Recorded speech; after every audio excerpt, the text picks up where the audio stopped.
right. Hey, everyone. I just got into the studio and it's actually a Sunday today.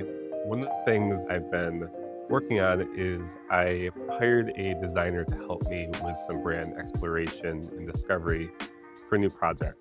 On Friday, she delivered a video presentation going over our first round of what she wants to present. The last few days have been so busy, and I've been itching to kind of open this Loom video and watch through her presentation. But Friday was pretty busy with our live stream and some client work. And then Saturday, we had a bunch of family stuff. And this morning, we had some stuff going on. We actually brought in some new plants. So I'm excited for the studio.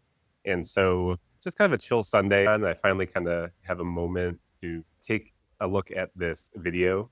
I thought it'd be fun to do a live review, not necessarily of the designer's work, but just the process of, I think we don't talk enough about hiring designers, and specifically designers hiring designers.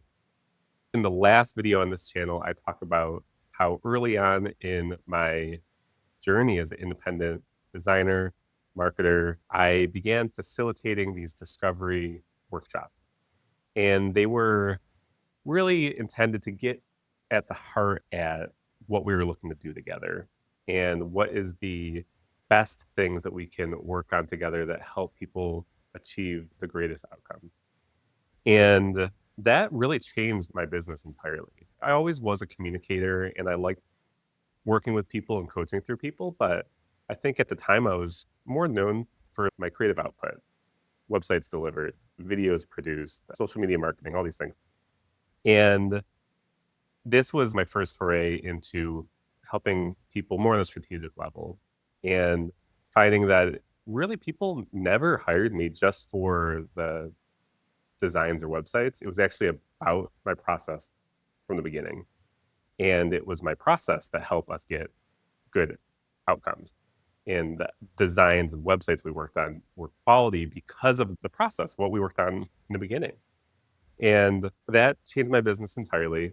And over the past almost a decade, I've been kind of in this intersection between uh, creative marketing strategy, brand strategy, and then marketing implementation and execution. These have always been really hand in hand for me. But one of the challenges that I've found with that is that um, upfront, high level of positioning, someone sees you as an expert, that you have a level of expertise, that you're a strategist, a consultant, and uh, they have a kind of a high value on those things, which is good.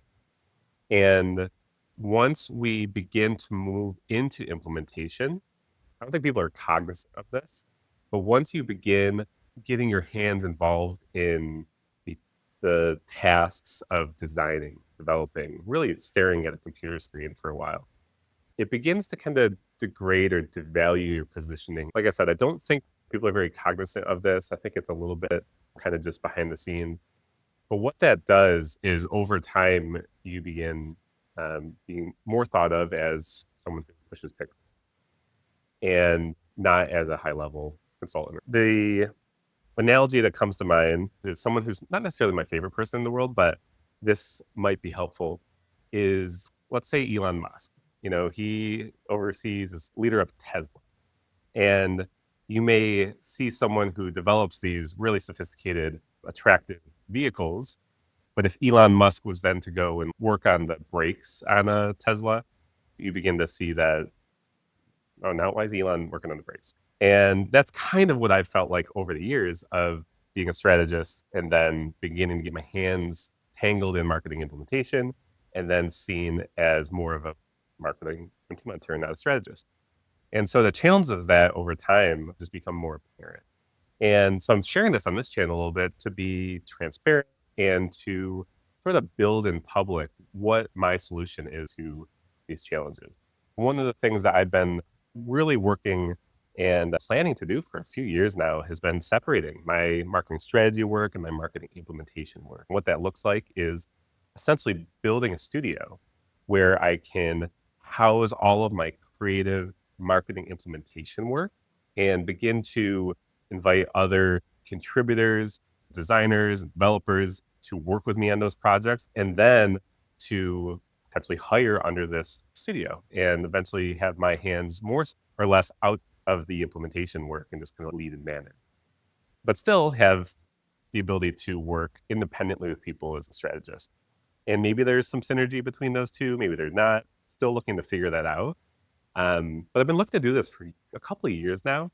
And one of the things that I have found is true is if you are really skilled at something or you have experience in doing something for a specific group of people, and that's a specialized skill, when you try to go and do that for yourself, it can feel impossible. And that's the process that I've felt of kind of like creating a brand strategy and a name and all the planning that goes into that for myself has been really difficult. And I've kind of worked backwards. Like I have a lot of the systems and processes in place because I've been doing this work for years. But it's actually like going to the start and thinking like, what do we call this? And how do we brand it? What does it look like? And how do you position this? Has been really difficult to do for myself. I feel pretty confident doing it for others. And so that has caused me to really be the bottleneck of my own development of this site.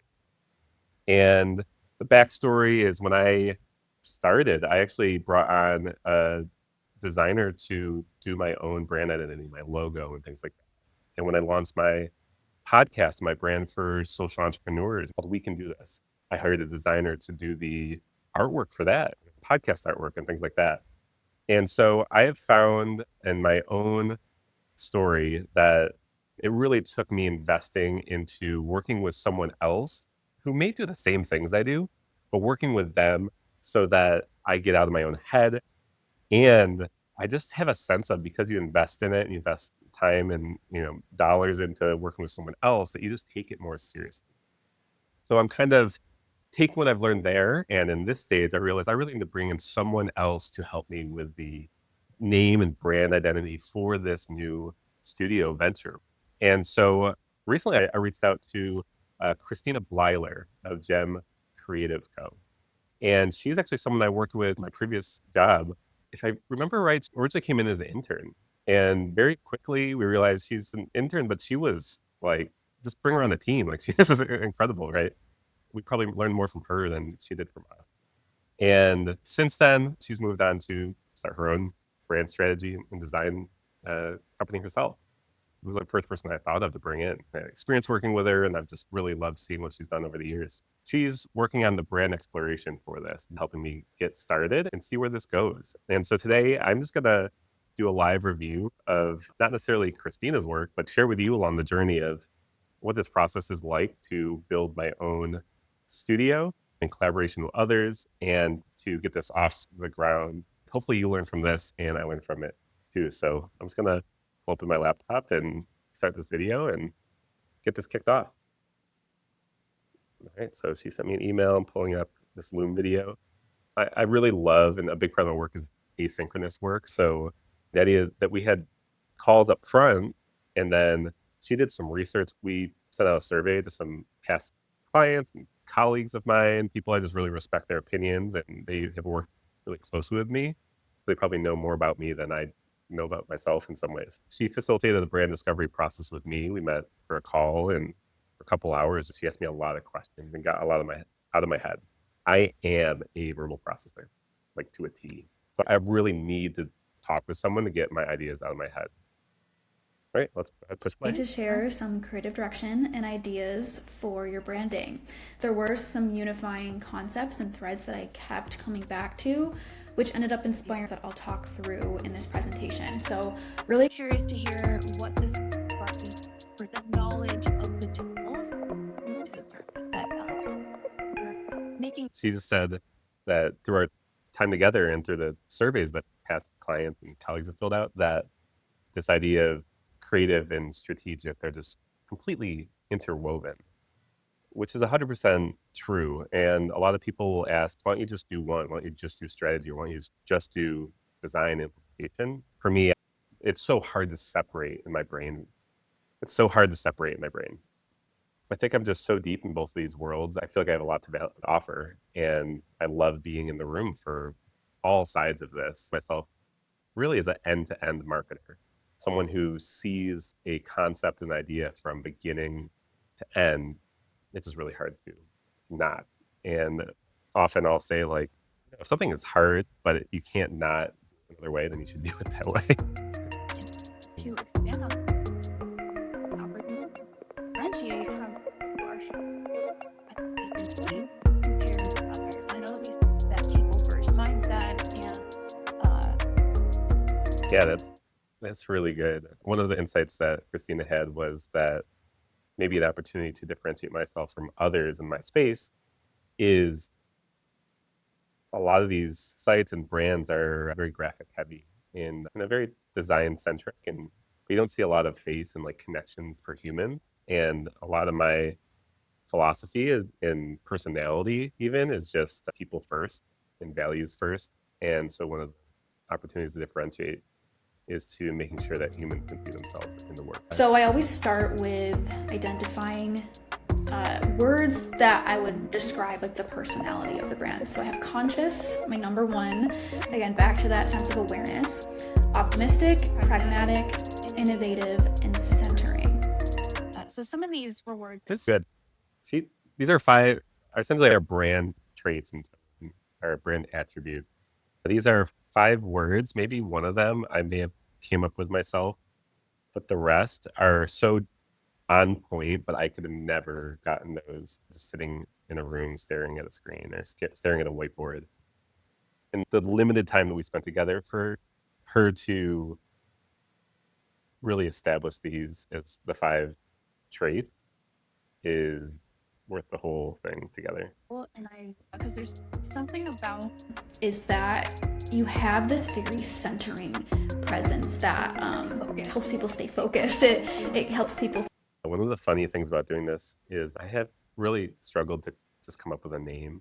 Probably for years, I've had a few kind of like focused sessions where I've tried to explore and ideate over names, and nothing has really clicked. And I think it's because I care so much. There's probably some okay names that I could have ran with and maybe should have ran with. But there's something about just caring so much and not really feeling like something sticks that maybe is just unique to me. Maybe it's just unique to me. That's one of the interesting things. We haven't really identified a name. So we're kind of at the beginning stages of this, even though once we land on the name and brand and design, a lot is already kind of locked in. And this has really been the bottleneck. Even just so far watching this presentation, I feel like I have so much more to work with. I'm not, drawing from a blank page. but yeah, like eye level, eye to eye, foresight, common ground. I don't know. I think that there's something here that could drive ideas for that. So then more ideas. She pulled a really good reference out in designer and said we have a lot in common. And one was that he dislikes marketing people. Not wrong. And all of next week, I'm open for like communication about this. And yeah, let me know. I'm really excited to see where you go with everything, and let me know if you have any further questions on this. That was so good. Just initial impressions is that, it's just good. I knew it was going to be good. I knew she was going to be really helpful in helping me process these thoughts. And I just didn't think I realized how much it was going to be this helpful. The reason I really wanted to film this is that as designers or marketers or consultants, or really fill in the blank, if you're in a industry and you perform a function and you're not just throwing it in, but you really believe in what you do, we tend to value and often, and I hope, price for the value that we provide in our work. But the great irony is a lot of designers don't hire designers. A lot of marketers don't hire marketers. A lot of advertising people don't hire advertisers. And we kind of get stuck in this trap of not practicing what we preach. And I think that's just, it really can hold us up and get us really bottlenecked and stuck if it feels like this universal truth of like the hardest thing for a marketer to do is to market themselves. And so I think it's really important that if we have a marketing problem, even if you are a marketer, then go find outside support that has expertise in marketing. And, it might not make sense to your accounting department. Hire someone to do the thing that you do. You say, why don't you just do it in-house? Probably development is a big one here. A lot of maybe in-house developers get stuck spending time on lower level development work, or even, something that's maybe not their core product. And they do it themselves. That pulls them away from higher level work. And that's really how this no code visual development space has really evolved. I think there's something to hiring someone to do what you do. And so I think we need to see more of this. I think we need more designers to hire design, because good design and good design thinking and good strategic thinking on design can really go far. And so I'm excited. I probably didn't disclose a lot in this video intentionally. We're sort of in the process here, but I want to kind of build in public in the sense of sharing what I'm learning along the way and what I'm working on along the way and what I'm thinking. And I hope that it's something that you can learn from. If you found this video helpful, if you have any thoughts, questions, or comments, feel free to leave them below. If you're new to the channel, I'd love for you to subscribe and be aware of new stuff that's coming out. I've got some exciting things coming up. Of course, we have our next Build, Launch, and Earn stream, October 24th. This will be our fourth one, and we have some exciting guests that I probably can't announce yet until we're fully confirmed, but really exciting stuff coming along there. And if you're interested in some of the work that I do, feel free to visit my website or reach out. If there's anything that I can do for you, be of value to you, then let me know, and I'd be excited to connect. Other than that, friends, have a great rest of your weekend, weekday, night, wherever you are in the world right now. And we'll talk soon. Bye for now.